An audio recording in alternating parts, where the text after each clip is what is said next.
Oleh karena itu perlu bimbingan dari kita. Jadi di MUI kalau memang tidak tahu ya kita bimbing ke arah yang tahu. Tapi yang kalau memang itu sengaja terorisme ya kita harus melakukan antisipasinya ya dan penanggulangan.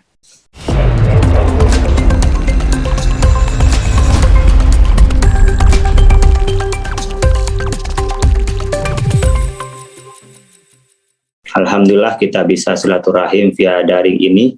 Mudah-mudahan ini menjadi langkah kita untuk menjadi Indonesia yang baik, menjadi Indonesia yang damai dan sejahtera. Saya mengapresiasi dengan acara yang sangat intens dan berkala dari teman-teman BPIT dan juga bagaimana merespon berkenaan dengan mencoba mengantisipasi seminim mungkin. Kalau kita coba membagi berkenaan dengan BPIT ini sangat irisannya dengan BNPT untuk menyebarkan paham-paham itu. Dan mungkin kalau densusnya itu adalah berkenaan dengan bagaimana terorisnya, kita lebih bagaimana kita menangkal ismenya. Nah, isme ini ada yang memang dari ideologi tetapi membutuhkan pendanaan. Dan pendanaannya yang dulu mungkin dari luar disupport dengan sekarang sudah menggunakan kekuatan kita yang ada di tengah-tengah kita.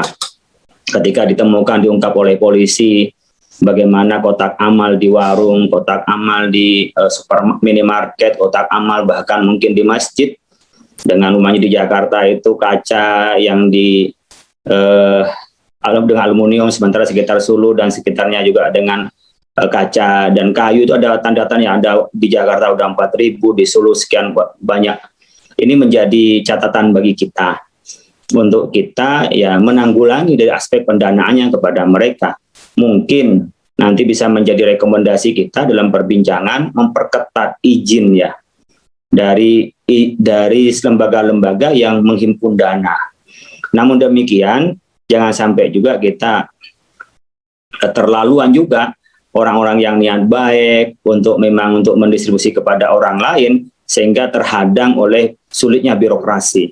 Di sini kita sebenarnya ada dalam dua dilematis. Satu sisi kita ingin mengamankan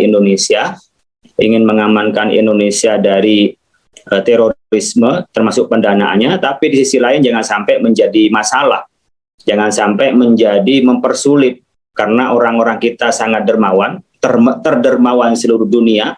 Itu dalam data dan riset di New Zealand disebutkan, tetapi pada sisi yang lain kadang-kadang disalahgunakan. Oleh karena itu kita harus cermat sebenarnya mana yang terorisme yang harus memang dihadang, tapi mana yang memang orang itu untuk berbagi dengan yang lain. Ini penting untuk melakukan identifikasi, untuk termasuk pada kesempatan kali ini, kalau PPATK barangkali pencatatannya, berarti kalau dengan kotak amal sekarang tidak menggunakan pencatatan, sudah swadaya masyarakat dan itu menjadi kekuatan keuangannya mereka. Oleh karena itu saya menyambut baik, saya akan mengikuti diskusi ini untuk tambahan ilmu dan saya berpikir nanti bisa menjadi rumusan-rumusan rekomendasi dari acara ini sehingga menjadi kebijakan yang bisa diambil MUI secara kelembagaan dan juga bisa memberikan kontribusi pemikiran untuk bangsa dan negara tentu oleh pemegang polisi ini. Khususnya nanti mungkin aspek pemerintah bisa dengan kepolisian, terutama juga bisa dengan BNPT dan juga dengan lembaga lainnya, termasuk juga di BUMN. Oleh karena itu perlu bimbingan dari kita. Jadi di MUI kalau memang tidak tahu ya kita bimbing ke arah yang tahu, tapi yang kalau memang itu sengaja terorisme ya kita harus melakukan antisipasinya dan penanggulangan. Mudah-mudahan jalannya diskusi ini berjalan dengan baik. Mudah-mudahan kita dapat memberikan kontribusi dengan baik dan tetap kita memperjuangkan Islam wasati yatul Islam yang moderat, yang moderasi Islam yang akan kita sebarkan di Indonesia sebagai arus utama yang menjadi tekad MUI pada saat Musyawarah Nasional tahun 2015 di Surabaya, bahwa arus utama MUI memperjuangkan Islam wasati. Mudah-mudahan bermanfaat, mudah-mudahan berjalan dengan lancar. Terima kasih. Wallahul muwaffiq ila aqwamit thoriq. Wassalamualaikum warahmatullahi wabarakatuh.